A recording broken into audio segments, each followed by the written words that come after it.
A jacked orphan gives a street Santa some food and instantly gets Isekai'd into a slave cage to meet the single mom of his dreams. It starts when our massive but lonely MC bumps into a crazy street Santa asking people for their wishes. Having been totally alone since his parents died in a car crash, our boy tosses him a rice ball and some cash. Santa immediately locks onto his hand with an overpowered grip, refusing to let go until he gets a genuine wish so he can return to Christmas Town. Playing along, the MC specifically asks for a ready-made family with a beautiful wife and a cute stepdaughter who will call him by his first name. Santa validates the request, promises absolute happiness, and sends him away, leaving with a bruised hand from the boomer's insane grip. Our boy hops on the subway assuming the old man was just tripping. He dozes off and wakes up completely naked inside a wooden cage. The subway is gone, everyone is speaking gibberish, and he realizes he just got thrown straight into a fantasy slave caravan. He loots some clothes off a dead prisoner and waits for the auction, figuring his tank build will get him bought instantly. Instead,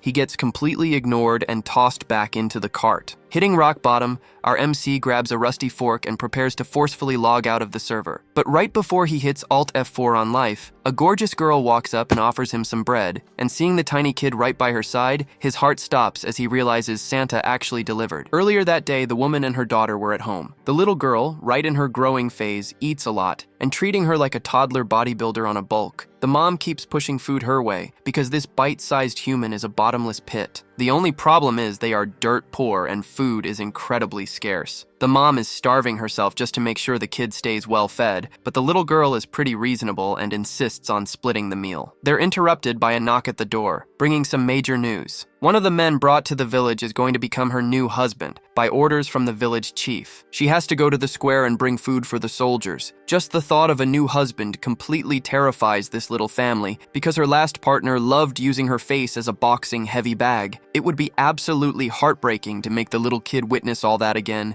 and the woman doesn't have the heart to abandon her. Like my grandma used to say, when it rains for the poor, it pours. Now they're both crying their eyes out. Faced with life's uncertainties, she really doesn't want a VIP ticket back to that nightmare, and you can say the same for the little kid. She's only 5 years old, doesn't even have a name yet, and is already an orphan. The woman's backstory is totally messed up. Her own dad sold her for a single rabbit pelt, and the second she stepped into that cabin, she was greeted with a ruthless combo of jabs, straights, and hooks from her new hubby, all because she was literally 2 seconds late. Getting beaten black and blue was just part of her daily routine now. Completely knocked out cold on the floor, that's when she met the little rugrat, a pure, innocent kid living right in the middle of that hell. From that day on, they basically became cellmates. The poor little girl took pity on her new roommate. Thankfully, one day, the amateur boxer never came home. Rumor has it he turned into Wolf Chow. They felt relieved for a while, but it was incredibly short-lived, because a husbandless woman in this world is basically a lost sheep in a dark forest. They both had to walk on eggshells. And one fine day, the little kid noticed something. That exact cage bringing in the fresh batch of slaves, and locked inside was our MC. The woman took a good, hard look at this giant, weird guy holding a fork. She instantly knew exactly what he was about to do, and the PTSD from all those beatings came rushing back. She had once thought about using a fork as a weapon against herself, too. The exact same dark path our boy was about to take. Thinking fast, the woman decided to grab a piece of bread and offered it to our MC. But right at that moment, the village chief decided to show up. The business with the soldiers was settled. It was time for her to head back home. She followed orders, leaving our protagonist behind, but the little kid is still peeking, super curious. Meanwhile, our MC is standing there, buffering, understanding absolutely zero of what just happened. Before he could even take a bite, the guards gave him a very warm welcome, politely dragging him out of the cage for a brutal, full-body massage. The bread ends up falling in the dirt. Now it's time for the slaves to be officially introduced to the village. 2 of them get their arms sliced open, and a magical blood contract is forged right there. Our MC realizes straight away,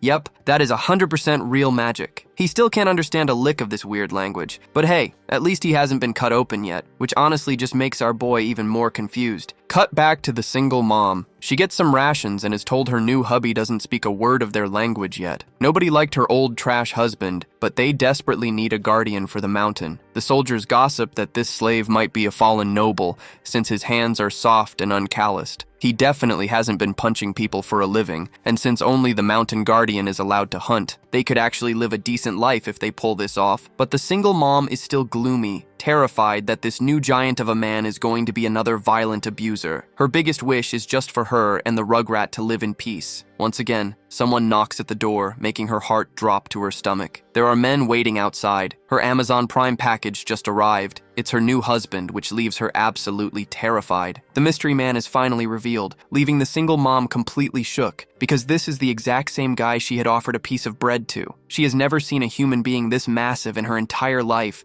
and it's intimidating as hell. Our MC instantly recognizes her too, but he can't figure out why this poor woman is shaking like a leaf. The village chief barks at him not to just stand there. They're a family now, and it's time to go play house together. Like a total creep, the old geezer forces the couple to hold hands, heavily hinting at what they should go do next. Except our boy hasn't got the slightest clue what the hell is going on. Suddenly, Santa's words echo in his mind about getting a wife and a daughter. Honestly, the single mom is as cute as a little bunny, and the Rugrat looks as sharp as a curious guinea pig. That crazy Santa wasn't capping. Our boy's wish actually came true. The girls are still pretty freaked out, and our MC is flashing back to all the messed up stuff he's been through in this new world. He's suffered a lot, and if he ever sees that Santa again, he's gonna turn him into a t-shirt graphic. The girls notice his aura getting a little aggressive and instantly flinch. Back outside, it's time for him to learn his new job, but since he doesn't speak a single word, it's pretty complicated. Our MC is trying really hard to focus, and one of the local men asks for a handshake. The second they grip up, the guy squeezes as hard as he can, but our MC doesn't even change his facial expression. When it's our boy's turn to squeeze, he nearly makes the NPC crap his pants. The old chief absolutely loved that scene, but our MC is still just totally lost. Now it's time for our boy to get handed a bow and arrow. It's time for a high-stakes game of charades, with the old guy literally pantomiming a rabbit, which is honestly comedy gold. Our MC puts 2 and 2 together and realizes he's basically become a hunter. The old man hears something and points straight into the bushes. There's a rabbit chillin' right there. Time for our boy to let his very first arrow fly, and we mean very first. He's literally never done anything like this in his life. But the second he releases the string, that poor rabbit sees its life flash before its eyes. A perfect bullseye on his first try. Soon after, the single mom and the little kiddo arrive on the scene. Our MC is just totally captivated looking at his new family,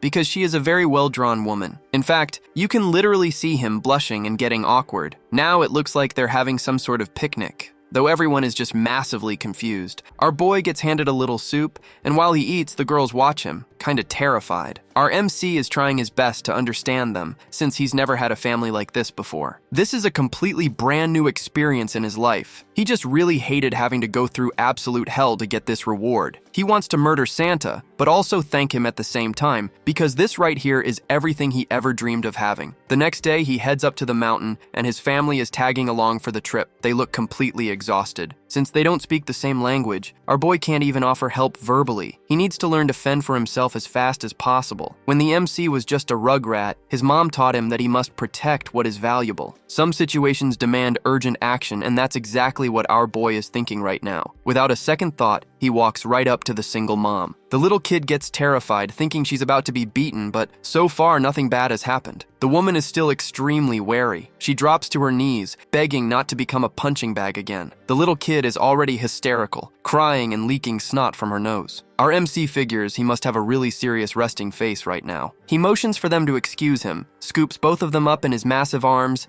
and places the women right onto his shoulders. Looks like our MC was on that trend diet back in the day. The mom doesn't understand anything, but she's now sitting on our boy's shoulders. The little rugrat is also amazed because she's never been this far off the ground before. Now our MC can finally resume the trek. Even carrying all that weight, he doesn't feel tired at all and starts thinking they must be way too light. Our boy is determined to learn how to hunt so he can put these 2 paperweights on a high-calorie bulk. That's what he's going to dedicate himself to from now on. The mom just notices that our boy is sweating quite a bit, so she decides to wipe some of it off for him, which immediately gives her some highly down bad thoughts. The unlikely family continues their journey. Time to say goodbye to the old man as they've arrived at the cabin. This is where our MC is going to live now, and this house must be freezing. Remembering his time in the cage, our boy gets furious. Opening the door, he's taken by surprise because he sees the single mom, who seems to be crying inside the house. She is still very uncomfortable. There's absolutely nothing left inside, and our boy spots a broken vase on the floor. While they were at the village, someone broke in and robbed them blind, which is why she's crying. Winter is fast approaching, and they can't even afford to fix the house. Deep in these thoughts, she is found by our MC, who is trying his best to understand her better. Our boy gently pats the single mom on the head and tells her not to worry. This actually gives her a little bit of hope, even though she's stuck beside a man who doesn't know how to hunt and doesn't speak her language. They might not be able to survive for very long, but our boy promised that he would protect her, which leaves the single mom super confused, since now they might actually be living a real romance. Our boy tells her that he was always lonely, but he managed to survive, and now that he has a family, he has motivation to spare, so he will do whatever it takes to take care of this woman. The single mom remains confused and starts crying right in front of him. Thinking something bad might have happened, the rugrat rushes to help her mom, begging her new dad not to beat the woman up. Our boy understands absolutely nothing. Someone is crying every 5 seconds in this story. He just wants to know where this little girl came from, and why that woman gave him bread, or why she keeps crying all the time. But what he truly desires is for them to become a real family, so that no one regrets this life. It's time to head back to the cabin. They are still basically strangers to each other, but at least the woman stopped crying, which is great. Our boy doesn't know what to do. To get a bit closer to them, he says his name is Kim, pointing at himself and repeating the name. Looks like we're playing charades again. Now it's the woman's turn to play. Her name is Lizzie. Our MC says it's a beautiful name. Now it's the rugrat's turn, but she immediately panics, and our boy realizes she doesn't actually have a name. Seeing this, he decides to baptize her himself. The rugrat's name is now Dorothea. Good lord, what an old person name. It's a reference to the Wizard of Oz. The right name is Dorothy,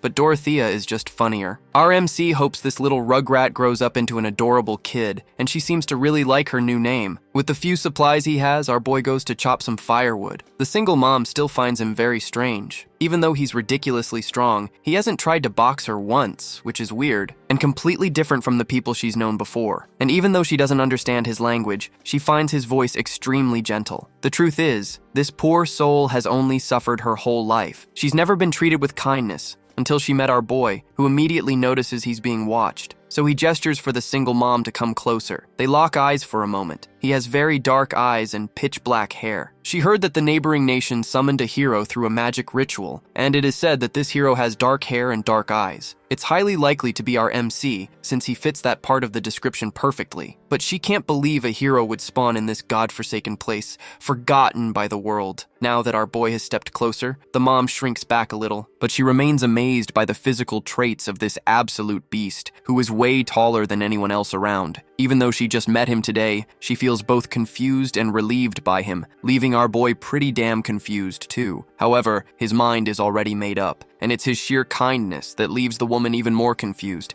discovering that it's actually really nice not getting beaten up. In fact, she kind of wishes he'd keep petting her head. The sudden overload of physical touch is sending her hormones through the roof. Since there's no TV in this place, it was only a matter of time before this happened. But now they are back to being awkward. Our boy is completely paralyzed. He needs a distraction right now. Spotting a bucket nearby, he grabs it and dips, leaving the single mom all by herself. Our MC thinks he just did something incredibly stupid. Even though they are married, he just randomly showed up today, and they can't even communicate properly. He doesn't know what to do anymore. Only then does he realize it's already dark out, and he has no clue where he is. Our boy needs to fetch some water and head back. That's when he spots something terrifying. A creature hiding in the shadows, filled with razor-sharp teeth. Our MC starts bricking his pants, seeing a massive wolf blocking his path. Time to think fast. Our boy grabs a sturdy stick off the ground. If it comes down to it, he's ready to throw hands. The wolf lunges. Our boy taps into the single mom's ex-husband mode, throwing absolutely brutal punches, but the beast is strong. Our MC doesn't plan on dying today, and he still has plenty of punches left in the tank. Poor wolf. Our boy is running on pure, unadulterated rage. That's when he notices fire sparking on his skin. It looks like some kind of supernatural power. Time to make this wolf suffer even more. The beatdown session has only just begun. In no time flat, the wolf finds out exactly what Lizzie went through. The battle leaves our MC exhausted, and he has no idea what the deal with that fire was. Maybe he just used magic? Because that is totally a thing in this world, so it's definitely a possibility. Our boy tries to cast a fireball, but just shouting the name of the spell doesn't do squat. He keeps trying, even switching up the spell names, which just makes the whole thing look even stupider. The truth is, he needs to master this magic if he wants to protect his family. That could make them all very happy. Without a doctor around, healing magic would be a game changer. When our boy's parents got Isekai'd, his grandpa followed soon after. His only surviving relative was a total moron who blamed all of the family's tragedies on our boy, treating him like he was cursed. Poor guy was surrounded by superstitious idiots. Our boy decides to carry the wolf's carcass back with him. For all intents and purposes, it's still made of meat, and the pelt can be useful. Plus, our MC learned a thing or two from his grandpa, who would be incredibly proud of the man he's become. The only thing left is learning how to cast magic. Inside the cabin, the woman is chilling with the Rugrat. They are so happy, especially the Rugrat, who is now named Dorothea. Bursting with energy, she can't stop running around the place,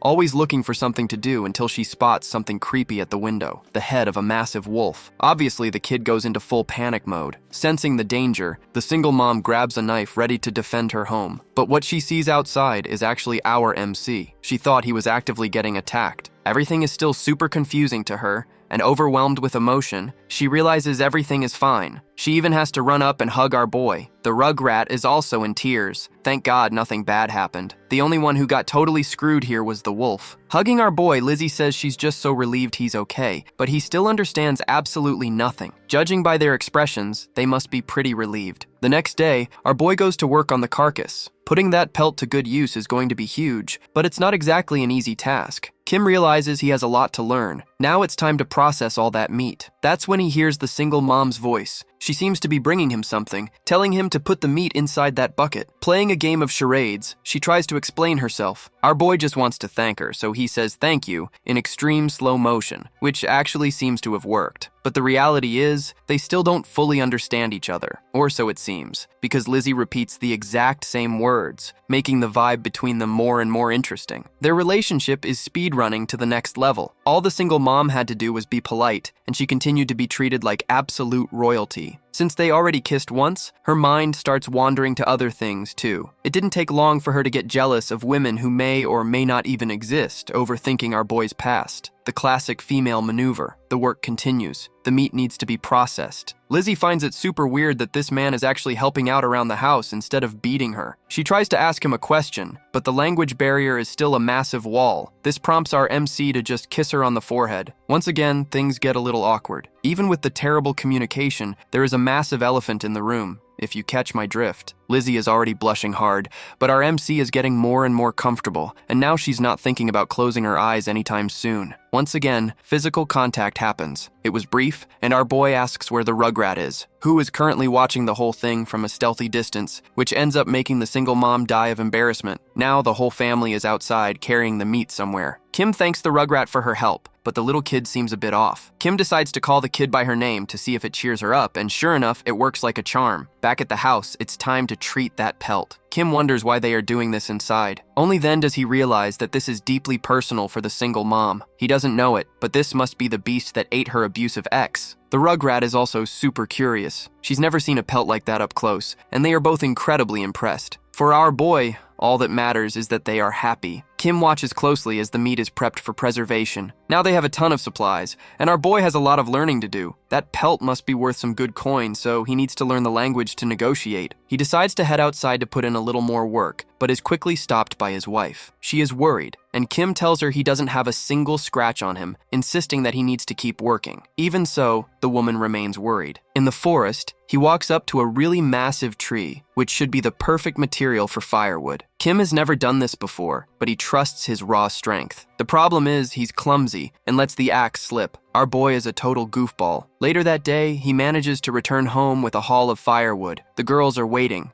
full of worry. Lizzie seems to want to inspect our boy for injuries, but he assures her everything is fine and thanks her for caring so much. The Rugrat wants to pitch in too. She goes to wash her tiny baby hands, comes back making a massive mess on the floor, and rubs her wet hands all over our boy's body. Kim, completely soaked, has no idea what is happening, but at least the woman smiled. Honestly, the Rugrat is just way too cute. Dorothea is a very interesting kid, and like any kid, she has boundless energy to burn. To our MC, everything happening right now feels like a dream because his days are just overflowing with joy. That night, they feast on a massive meal. Dorothea decides to just pass out right there by the table, which makes the adults smile. Kim decides to carry the Rugrat to bed, which is right next to the fireplace. Dorothea is now sleeping peacefully. The single mom goes to wash some dishes while being watched by our protagonist. Their hands brush against each other again. The lack of a TV is making things escalate very quickly, and now it's all or nothing. As the thing from Fantastic Four says, it's clobberin' time. Moments of high tension. Lizzie gets it in her head that she shouldn't be shy. She needs to do wifey things, and she's actively trying her best to do them. Our MC is definitely enjoying it, but the woman is incredibly embarrassed. He decides to gently hold her hand and tells her it's time to go to sleep. The couple heads off to turn in for the night, lying down in the exact same spot, staring at each other a lot longer than they probably should. The light is still on, but eventually it gets blown out, making way for things to happen. And they gotta be careful because Dorothea is sleeping right there too. Getting used to this world, Kim doesn't ever want to leave it now. Nobles have legions of servants, but for the poor folks in this world, houses are different. Kids grow up in the same room as their parents and end up finding out exactly what happens at night or witnessing far worse things. Lizzie grew up listening to her mom cry, and she never thought she would ever have peaceful nights. But this time, she wakes up feeling incredibly calm, lying in bed with her new family. She is dead sure she fell asleep on the floor, but it's nice having Dorothea right beside her. For the first time ever, Lizzie feels completely at ease, never imagining nights could actually be this fun. Everything just keeps getting better and better. She even checks to see if our MC is awake, but he worked his ass off the day before, so he opts for a little extra snooze, cuddling his new family. Lizzie absolutely loved being in that human sandwich. A few hours later, Kim finally wakes up for real. Only Dorothea is left in the bed, sleeping like a log. Lizzie is already making noise around the house, doing chores, so our MC goes to lend a hand. He takes over tending the fireplace. The woman tries to say something to him, but the language barrier is still a hassle. Kim just wants to know if she slept well, but all he notices is her face turning beet red. Our boy has the look of a man who saw plenty of other things last night. He wants to communicate more with Lizzie and asks what she wants to be called. The woman says she can be called Sweetie, an absolutely perfect nickname. Kim loves seeing these cute reactions from his wife, so he asks Sweetie to look at him. The rugrat ends up waking up. She was having a dream where she was chasing a giant piece of meat, which makes her wake up completely starving. Still a bit groggy, she hops out of bed and starts sprinting. Dorothea completely ignores her parents. Her attention is laser focused on the wolf meat, which is sitting right inside the bucket. Kim finds the whole thing absolutely hilarious, while Dorothea just keeps chanting the same word over and over. Outside, Kim goes back to hunting because he has a family of carnivores to feed. This time he's using the axe, a much more reliable weapon. Our boy ventures deeper into the forest until he hits a spot where the air gets incredibly thick. Breathing becomes an actual chore, so this must be a zone for dangerous monsters. But to his surprise, he actually spots a person, a man in a hood. He approaches calmly. Our boy has no idea who this stranger is, but before they crossed paths, this stranger noticed the signs of a struggle. He has been observing our protagonist, someone who doesn't know how to hunt, can't chop wood, yet somehow soloed that wolf, a feat that's tough even for a seasoned pro hunter. He needs to check this guy out personally, and that's how their paths crossed. The old man immediately notices the scars, the ones caused by the wolf. That wound absolutely should have been lethal. Maybe he's standing in front of a mage, which is incredibly rare. Magic is a real thing in this world,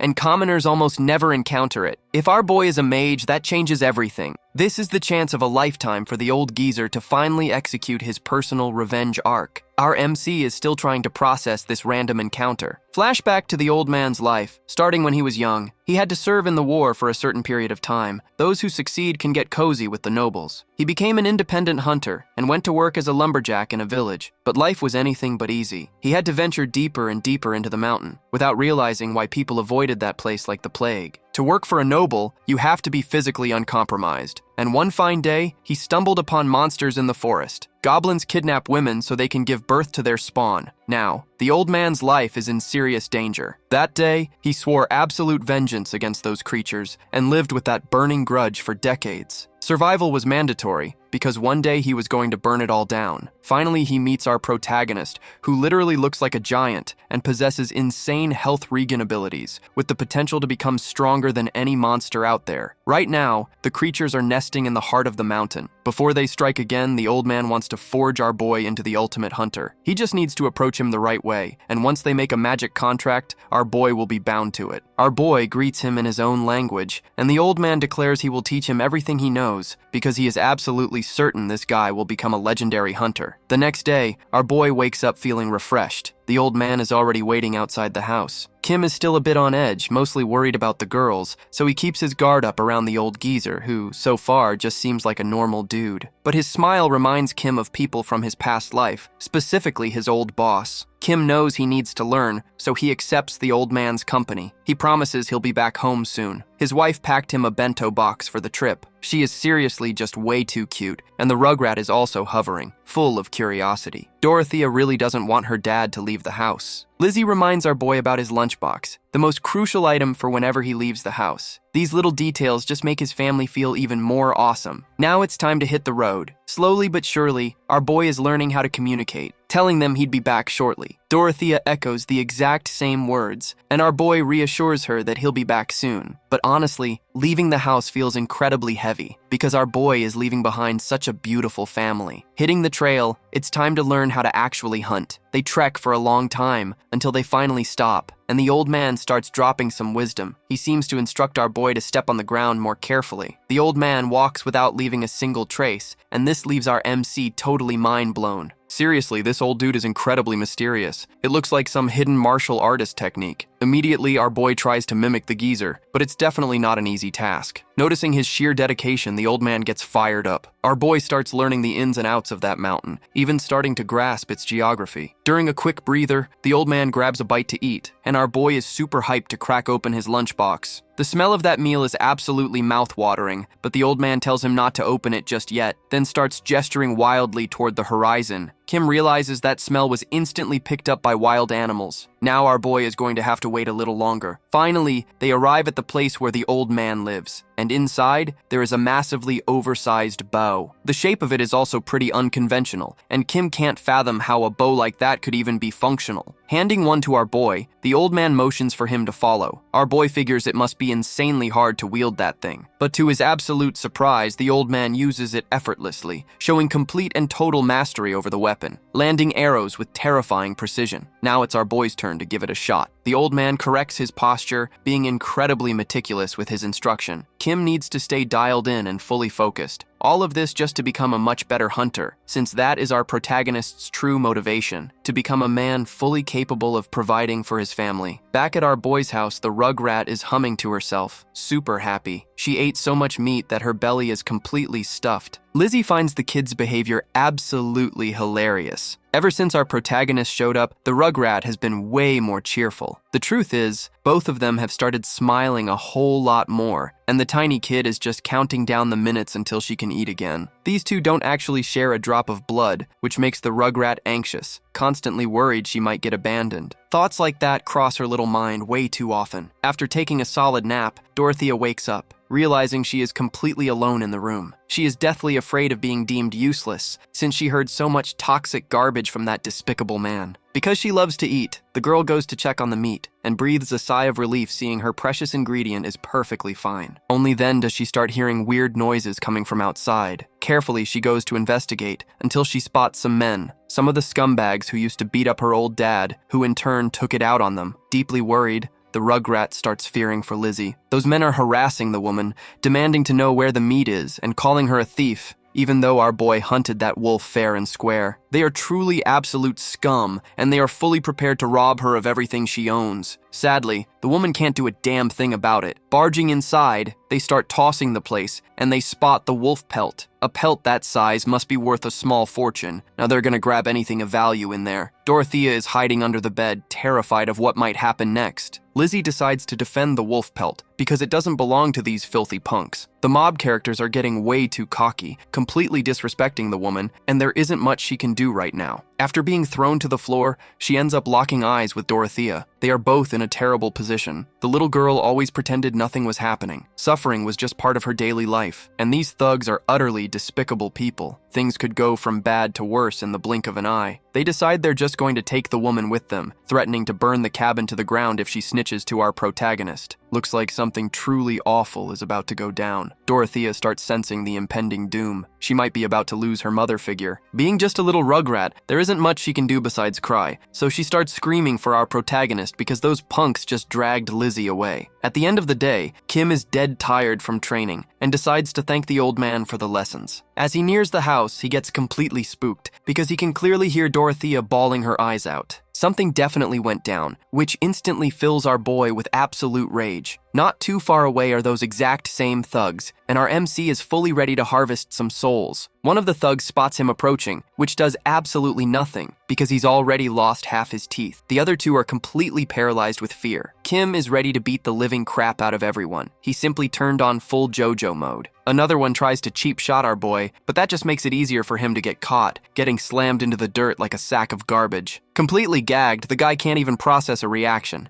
Kim is fully prepared to go all the way. He needs to make sure these people are deathly afraid of this place forever. Lizzie watches the whole thing, incredibly distressed, but she ends up distracting our boy, who is about to get blindsided by a scythe. However, our MC has the reflexes of a cat, and now his rage meter is completely maxed out. Finally, the old man decides to step into the fray, begging our protagonist to chill out because little Dorothea is still crying a river. Lizzie remembers the kid who watched the whole bloodbath through the window. Now our protagonist manages to calm down. The single mom never imagined our boy could star in a scene like that. Thank God he doesn't like hitting her, which actually makes her feel a lot more at peace. Lizzie was protected for the very first time in her entire life. That was our protagonist's one and only concern. Because of everything that just went down, Lizzie is still shaking like crazy, but our boy is already chill. He did all of that just to protect her. And honestly, even understanding very little, Lizzie knows exactly what that means. As long as she's by our boy's side, she'll be safe. Those massive hands were made to crush punks, not maidens. So as long as she is near him, she is under total protection. Lizzie finally thanks our protagonist. Now the two are fully enjoying this overload of physical contact. Only then does the single mom remember something important. There is a rugrat crying for them. It's time to go comfort the kid too, so they sprint straight to Dorothea. Suffering from literal PTSD, the rugrat is still shivering in fear. The single mom realizes the situation is serious. The poor kid was so terrified she actually peed her pants. Watching our protagonist use that kind of violence is a terrifying sight. Dorothea starts having flashbacks to violent moments in her life, where the women suffered the most. She is terrified of becoming a punching bag too. Afraid of being punished, she tries to tell Lizzie that she was wrong for crying back there. Desperate, she apologizes for leaving Lizzie alone and hiding under the bed, trying to take full responsibility for her actions. However, the single mom completely ignores Dorothea's words and pulls her into a hug. She pretended not to know the kid earlier just to keep her hidden from those men. Nothing that happened today is her fault. They were all scared, but now Daddy is here. Dorothea says her dad is dead and that our protagonist is the woman's husband. Only then does the single mom tell the girl that our MC is her brand new dad. She is just completely stunned by that math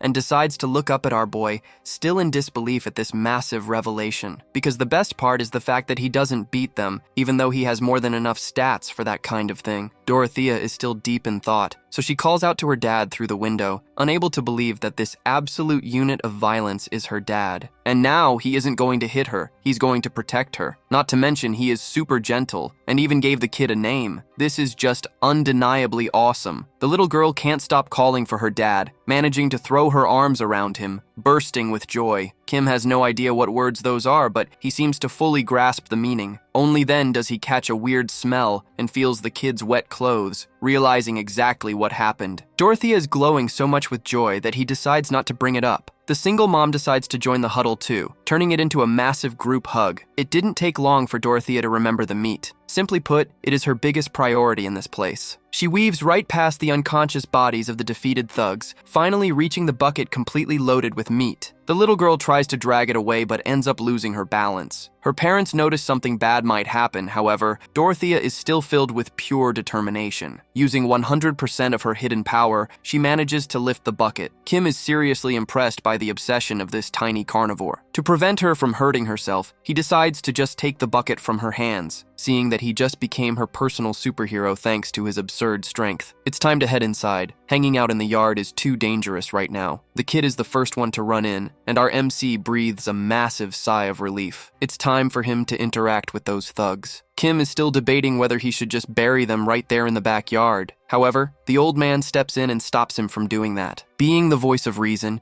he points out that this could cause major blowback. Since he doesn't know this world very well, Kim realizes this could actually be dangerous. He now has people who actively depend on him. However, he will never forget those faces. And if they ever cause trouble again, things are going to get deadly serious. Our boy decides to loot all the items those punks were carrying. That will definitely help keep his family safe. Heading inside, he drops off the tools, along with everything that had been stolen. All that matters right now is being in the company of his family. If our boy could use magic, he could easily heal his wife's bruises, but she insists on saying that she's completely fine, trying to force a brave smile for him. For some reason, our boy decides to sweep her off her feet and carry her, claiming the floor is way too cold. Only then does he notice something interesting. The bruise on her face completely vanished. Kim has absolutely no idea how that happened, but he ends up getting super hyped, believing he can actually use healing magic. His poor wife is still just deeply confused. Back in town, a few people are arguing. It's the village chief and his wife. The old man argues they desperately need the mountain guardian, but his wife didn't like giving them free fabric. The chief firmly believes our protagonist knows how to fight, and if they lose any more people to the monsters, things will get critical. His wife just can't see the big picture. Earlier, he went to drop off that fabric and saw our boy's wounds, which were already fully regenerated. That is undeniably impressive. He must be a mage. So he needs to handle this situation perfectly, because even the nobles will want a piece of him. If that happens, he could sell him for a small fortune. Nobody knows a mage lives on those lands, at least for now, and if the rumors spread, it could turn into a massive headache. The only person he trusts is that old hunter. Meanwhile, the village chief is going to scout for a buyer for this slave. He orders his wife to get chummy with Lizzie, because he is certain our protagonist is on a completely different power level, and it seems he is extremely attached to his new wife, which can be heavily exploited. The old hag ends up agreeing, figuring it wouldn't hurt to have a friend. The village chief also considers returning a few stolen items to that house, thinking our boy might turn into a real problem, because what he wants most is to fully exploit this slave. A few days go by and everyone is living happily in our boy's house. They keep receiving gifts from the village chief, which makes our boy's wife incredibly happy. Kim realizes that true happiness is found in the little things, which makes it so easy to love this woman. It's time to head outside. During their small talks,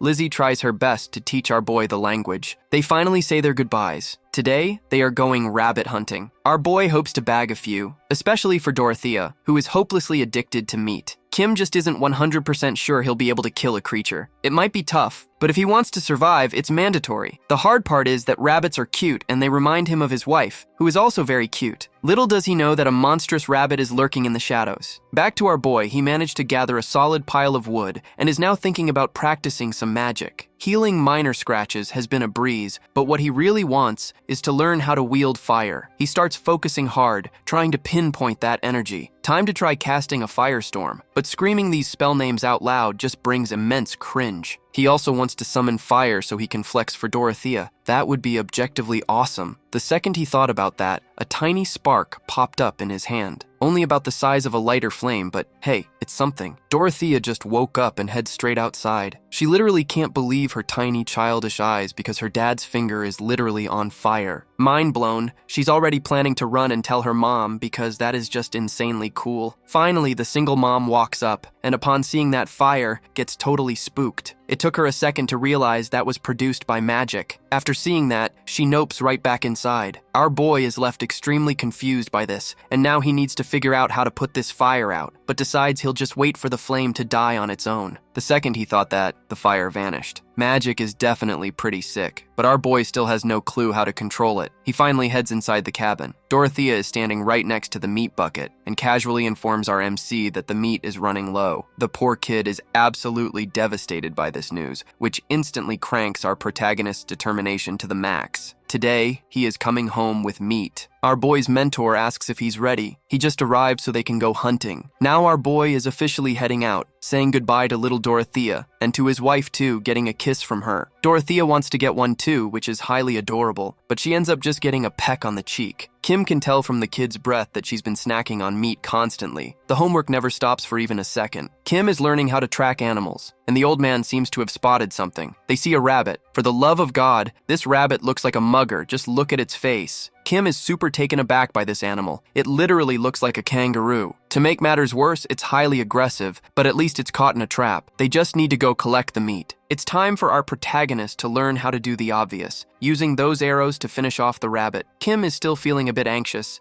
since this is officially his first real hunt. A fundamental lesson. Our boy is already in position. He needs to line up his shot. The old man also won't stop pushing a bunch of behavioral philosophy on him. Finally, our boy draws the bow, ready to deliver a clean, fatal strike that minimizes suffering. The creature stares right at our boy, and he starts flashing back to his first day in this world, when he was in the cage, right next to lifeless bodies. All of this just to become a hunter. The arrow cuts through the air, absolutely lethal, but it ends up just pinning the animal's paw. The old man tells him to try again. Our boy braces himself. He can't afford to feel pity for the creature and completely tunes out its terrified screams. He needs to end this life to keep his family fully fed. Looks like the rabbit is no longer with us. Its carcass is properly collected. That is survival in its rawest form. The old man tells our boy to head back with that meat and is grateful for it. Time to catch the very last rabbit. Before doing that, our boy inspects the creature he just hunted. That's when a brilliant idea hits him. It would be way smarter to breed rabbits instead of having to hunt them. So he tries to explain to the old man that he wants to catch a rabbit alive. Not against the idea at all, the geezer agrees they'll do it his way. Handing our boy a sack, he tells him to give it a shot. Kim is already fully pumped up, and he manages to track down his next victim, a heavily obese rabbit. Inside a workshop, our boy realizes that in his past life, he never truly craved a specific skill set. Doing all this manual labor is actually really interesting. It feels like his life finally has a real purpose. A box over there catches his eye. Looks like written words. This is exactly what he needs. Showing it to the old hunter, he asks to be taught, which ends up leaving the old guy totally surprised. He has to think about it for a few seconds, but he knows exactly what needs to be done, because our boy is going to need a lot more tools. Showing him a bunch of other nameplates, he now asks our boy to follow him. Kim starts practicing writing on paper, using a quill pen. Those wooden plates are from the old man's military service days. It took him a ridiculously long time to learn how to read too, and it brings back memories from the past that he'd rather keep buried. His ultimate goal is to wipe out the goblins that still infest this mountain. They are going to reveal themselves very soon. Our boy learns incredibly fast and could easily become a terrifying force. The old man's scar starts to ache, a surefire sign he's going to run into goblins soon. And this time, he is going to slaughter every last one of those creatures. Back at our protagonist's house,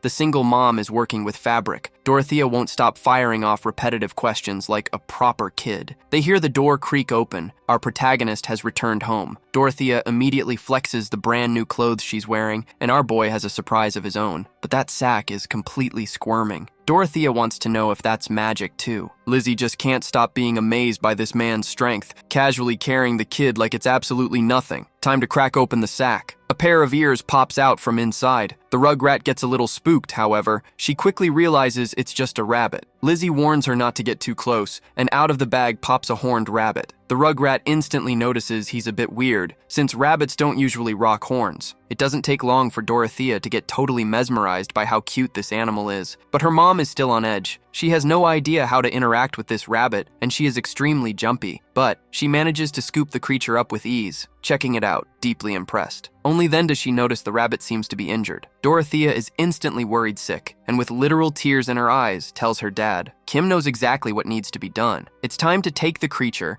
and try using his magic on it. The healing process begins, leaving Dorothea completely spellbound. The rabbit looks healthy as a horse now, and the creature is placed back on the ground. But Dorothea has a much better idea. She asks for it to be placed inside a basket. The second that happens, the rabbit decides to instantly pass out. Dorothea's new full-time job is to take care of this animal. The kid was definitely not expecting something like this, but she is overjoyed with her brand new quest. She's going to be the guardian of this rabbit. That night, the two of them sleep soundly together. Kim is trying to learn how to read while hanging out with his wife, realizing his life is infinitely better than it ever was before. Now that he has a family, he absolutely has to learn how to read and write, right beside this wonderful woman who is completely fascinated by him. Even after grinding away all day long, she still dedicates her time to our boy. So, Kim decides to give her a massage. The overload of touch still makes her highly embarrassed, and those hands are getting bolder by the second. It's time to do couples stuff. The next day, out on the road, the village chief headed to the big city to gather intel. Healing mages tend to be tiny and physically weak, which absolutely does not apply to our protagonist, who is the strongest guy that old chief has ever seen. He is fully convinced he's going to rake in some serious gold coins. During the trip, he overheard people talking about trying to summon a hero. Apparently, the ritual is done, but nobody knows if this hero actually spawned. Word on the street is the hero looks completely different from them, something you'd spot instantly. They are right next to the enemy nation. The hero might have spawned over there. If a war actually breaks out, the old geezer fully intends to abandon the village too. The second Dorothea wakes up, she goes straight to play with the rabbit. Her mom warns her to be gentle with it, because this animal isn't on the menu. But just looking at it makes Dorothea's mouth water, deciding right then and there that she's going to fatten this little animal up. Outside, she notices a fence has been built. Only then does she grasp what it's actually for. It's a way to keep the rabbits securely in there. The ones outside are a little bit different. Doro goes over to bring them some leaves. These creatures' sole mission in life is to keep getting fatter, so they need to eat like crazy. Dorothea believes she might be able to use magic too, and is ready to show off to her dad. If she could literally duplicate meat, that would be unimaginably awesome. The little kid keeps playing around with her own thoughts. The merchant carriage is going to pass by soon, and they need supplies. That wolf pelt is worth serious cash, but the woman refuses to sell it since it was our boy's very first hunt. She plans to buy gear for our hunter and some household items. Just the rabbit pelts won't be enough to cover it, so it's time for her to start putting in some work too. Our boy finally returns home and gets an incredibly warm welcome. That's when he notices something very unexpected. His wife's hair is now significantly shorter. Our protagonist is caught a little off guard. He wants to know what on earth happened to her hair. Dorothea isn't a fan of the new look either. Kim starts wondering why she would do something like that and apologizes to his wife, who is now 100% sure she is married to a very strange man. Most women grow their hair out just so they can sell it for cash, and our boy is so ridiculously kind that she is still just blown away. Everything he does makes her happy, including little Dorothea. Time for this little family to take a trip. Our boy is giving Dorothea a piggyback ride as they are all geared up for a long walk and head straight into the village. Dorothea immediately catches a whiff of something delicious. It's been a really long time since our protagonist was in a crowded place. It doesn't take him long to remember that family he saw for the last time and how he used to walk those streets completely alone. But now, he has a wife and a daughter. Walking right beside them is an absolute joy. Dorothea keeps making a beeline towards something. She spotted some cool items and really wants to check them out. All of that stuff is up for sale. Dorothea ends up bumping into another rugrat, and the two start interacting while our protagonist just silently observes. Lizzie takes the rabbit pelt to get appraised, but the merchant brings bad news. He can't pay much for it. The truth is, this guy's trying to scam her, claiming he can only spare a few coins. But this scammer's life is about to get very hard. Standing right behind the woman is the largest human being he has ever seen in his life. It would be exceptionally bad if a guy like that lost his temper. Our boy seems to know exactly what's going down. Just by looking into the merchant's eyes, he knows he's lying through his teeth. He suggests they just hit up a different town because they'll get a better deal. Kim knows full well that Pelt is in mint condition. The merchant tries to backtrack and claim he isn't lying, but it's way too late. He folds, suddenly bumping up his offer, but the woman completely ignores him. That pelt was the highest quality item the scammer had seen all day, so he aggressively begs them to come back. But still highly intimidated by it, he ends up making the deal, though definitely not for the price he wanted. Doro is actively flexing to the other rugrats about her dad, bragging about how proud she is that our protagonist is her father. Just being near him makes her feel completely untouchable, and on the walk back home, she rides tucked right inside our protagonist's coat. For some reason, she suddenly remembers the rabbit because she has to feed him. The second she gets home, she rushes to check on him, hands completely full of food. But when she gets to the pen, the rabbit is nowhere to be seen, which leaves her absolutely devastated. Her crying instantly alerts the adults,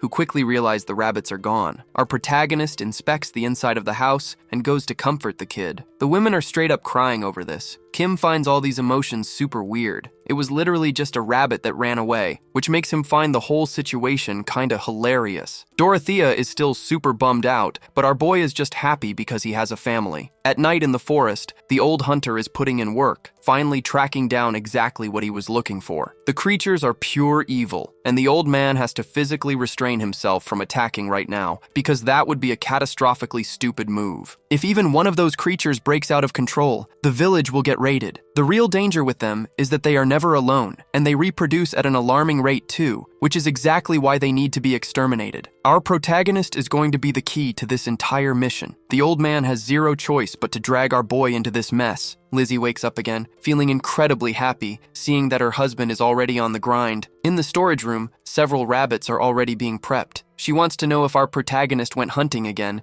and yeah, he has been steadily leveling up his skills. Catching live rabbits is ridiculously hard, so our boy decided to just do it the easy way. He managed to hunt them down pretty fast. Lizzie wants to know how she should cook this creature. Kim says he's going to salt the meat and roast it, but his wife doesn't really seem to grasp the concept. Even so, she is confident it's going to taste amazing. Standing in front of the campfire, our boy focuses on roasting the meat. The fire dies down fast, but he can just use magic. Kim kinda wishes the flames were a bit bigger. He still has to wait several minutes because the fire is weak. This thought actually causes his magic to flare up much stronger. Except, our boy has absolutely zero control over it, not understanding how his own fire scales up or down. When he fought the wolf, the exact same thing happened. Maybe the flame gets cast directly onto the target, rather than from his own body. Time to field test that theory. He focuses on getting the rabbit meat perfectly golden brown, which makes the fire blaze even hotter. Slowly but surely, he's starting to understand his own technique. At least the rabbit came out absolutely flawless. His family is incredibly hyped to taste it,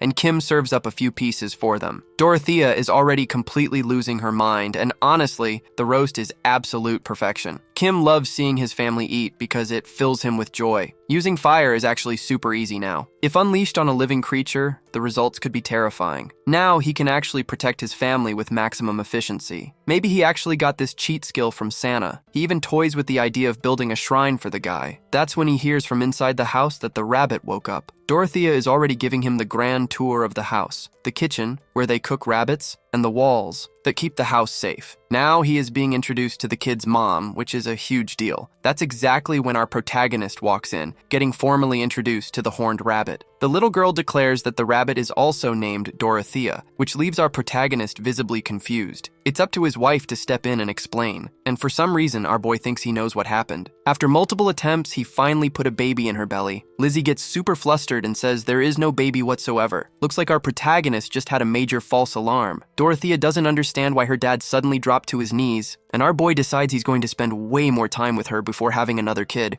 because she is just a ridiculously cute kid. That's when he notices the rabbit's horn is actually bigger, and the very existence of a horned rabbit is highly unusual. Outside, our boy builds an even larger fence. The women don't want the rabbit leaving the house. They want it kept safely indoors. Kim decides he's going to ask the old man if that rabbit is safe to keep around. It's been a long time since he last visited, and being an old man with a busted leg, that's risky. Kim decides he's going to try and heal that leg next time they meet, a solid way to pay him back for everything he taught him. Without any family in this world, the old man could be a really great figure, like a grandpa for Dorothea. Since magic is insanely rare, Kim knows he needs to be super low-key about using it. He absolutely has to master his fire. Our boy starts visualizing the energy internally, hoping that will help refine his technique. But so far, he hasn't gotten any real results, until those pieces of wood suddenly burst into flames. Our boy quickly grabs some water to put it out. The fire burned from the inside out, exactly how he pictured it. A highly satisfactory result. Dorothea just runs up, calling our boy in for lunch. She never gets tired of jumping into our MC's arms. As he heads inside, he suddenly hears a strange noise. Flocks of birds are fleeing the forest. Kim has never seen anything like this before. Doro reminds him that they really need to go eat, and our boy falls right back into his normal routine. A little while later, the old man arrives at the house, and our protagonist goes out to greet him. The old hunter is pretty impressed by the fence, and this time, he's going to teach our protagonist how to craft a bow. It's just going to be a toy version for now. He'll learn to make a real one soon enough. Time is running out. They need to get this done fast. Axe in hand, the old man tells our boy to pay close attention. He is prepping the wood, making small, precise notches before striking it cleanly with the hammer, slicing the log perfectly into 2 halves. Now it's time to carve the arrow. Kim notices that his private tutor seems to be in a massive rush, so he decides to ask if something dangerous is coming. Mentioning he saw the birds flying away in a really sketchy pattern, the old man says it could have been wolves. Time for some target practice with the new arrow. He'll be back soon with more lessons. The truth is, the old man is incredibly anxious. He warned the village chief about the monsters, and the chief sent his son to the neighboring town, a place that actually has an adventurers guild. They will arrive in a few days, but they absolutely cannot let their guard down. The birds in the sky are 100% feeding on carrion, and the old man already knows exactly what it was. There was a camp of 6 people in that area. The woman must have drawn the creature's aggro. Soon enough, that's going to happen to all of them, which is why the old man is sweating bullets. However, he is absolutely certain our protagonist will survive, but he definitely can't say the same for his family, and that loss could completely destroy him. At the end of the old man's trek, he managed to prep the ultimate hunting ground. He really doesn't want our protagonist to lose the joy of having a family. Winter is fast approaching. Lizzie goes out to watch our boy work, and he tells her it's getting freezing out. she better head inside. But she actually went out there to bring him a hot meal, which makes our boy ridiculously happy. While he eats by the fire, she decides to keep him company, looking incredibly pleased that he's enjoying the food. Our boy decides to pull her in for an affectionate hug because he is just so grateful for all of this. The campfire is burning, but something else is definitely igniting right now. The next day, they head down to wash clothes by the river, a chore that makes our protagonist deeply miss modern tech. His wife has been doing this entirely by hand. Dorothea is the only one having the time of her life every single second. She asks her dad to heal the rabbit again, and our boy spots a stuffed animal shaped exactly like the rabbit. It was made by his wife, and it looks insanely cute. Time to heal the rabbit's leg. The magic starts emitting a soft glow, which quickly transfers directly into the creature's horn. Kim had actually asked the old hunter about this before. It's a magical beast that lives deep in the forest and can be extremely dangerous. They can be tamed if they are raised from babies. Kim just doesn't know why that horn suddenly started glowing. Our protagonist is still wondering if this creature could actually be a threat, since that would turn into a massive headache. He even starts to wonder if the creature can somehow understand him, but for that, he'll have to ask the old hunter. Dorothea demands that he name the rabbits, which leaves our protagonist deep in thought. The horned rabbit is now officially named Oz, while the stuffed toy is named Toy. Doro is extremely happy with these new names. Time to play even harder. Her joy literally brightens everyone's day. Rumors about the monsters finally hit the village. Some people are starting to panic and are already thinking about abandoning the settlement. The village chief orders his wife to clear the road, because that is the town's designated escape route. She is completely oblivious to the danger, but the old man is already packed to run, telling her to stop complaining and prep a carriage for an emergency evacuation. Absolutely nothing is going according to his plan. He wasn't able to sell the intel about the supposed mage living on those lands. Deep inside the mountain, the old hunter continues his recon. Those creatures are ridiculously violent, and an internal turf war seems to have broken out. This is going to split the main horde and accelerate their hunt for women. The adventurers aren't going to make it in time. He needs a new strat, and our protagonist's house is going to be ground zero. Dorothea was a traumatized kid, and today she lives with a smile on her face. But there's no time to feel guilty. It's a necessary sacrifice. When he learned how to be a hunter from his own dad, he was told he needed to shed his humanity, and now the old man fully understands those words. What he wants to achieve is worth far more than the lives of others. His knowledge has already been passed down. Our protagonist will become the ultimate hunter. The creatures are currently marching straight toward the village. The old man watches them like a hawk. In the same forest,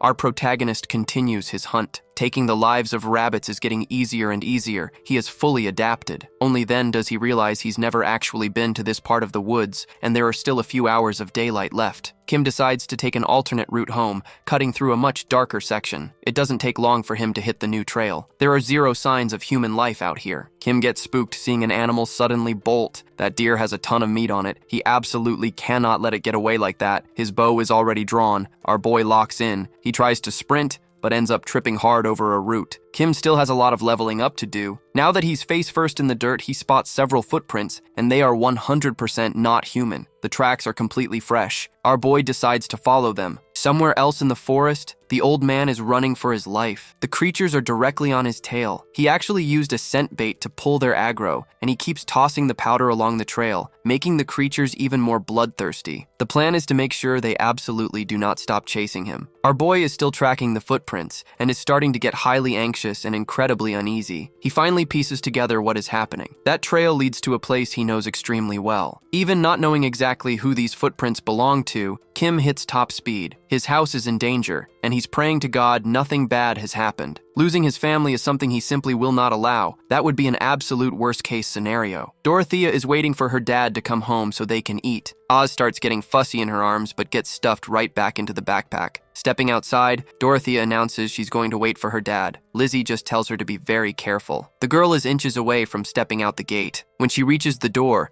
she hears weird noises. She immediately assumes it's our boy. Only then does she remember her dad's advice. There is a peephole on the gate. She needs to verify exactly who is on the other side. The kid almost made a lethally huge mistake. That is definitely not her dad, and the monster on the other side is completely starved, ready to snatch this kid up. Dorothea is paralyzed with pure terror. She can't even move a muscle. Our protagonist is sprinting like his life depends on it. He spots the creature right at the gate of his house, a highly dangerous goblin. Kim instantly shifts into absolute violence mode, ready to crush some bones and pulverize that meat. The creature takes a devastating hit. A single strike was more than enough to instantly end its life. Dorothea is still completely frozen in fear, but nothing bad happened. Our protagonist hears a noise closing in. Multiple creatures are fully surrounding his house. The bow and arrow aren't going to cut it here. It's time to let the axe sing. In seconds, the single mom rushes out, shielding Dorothea in her arms. She didn't even realize she was crying. Outside stands our boy, completely surrounded by monsters. The kid instantly assumes she's about to be an orphan all over again. One of the creatures lunges to attack, but our boy is overflowing with pure hatred, slicing through the monsters like they're just firewood. He is seriously not playing around. The other creatures attempt to swarm him, but they are completely, utterly useless. Kim is radiating pure killing intent. He realizes the creatures don't even care about him. They have a completely different objective. They desperately want to get their hands on the woman,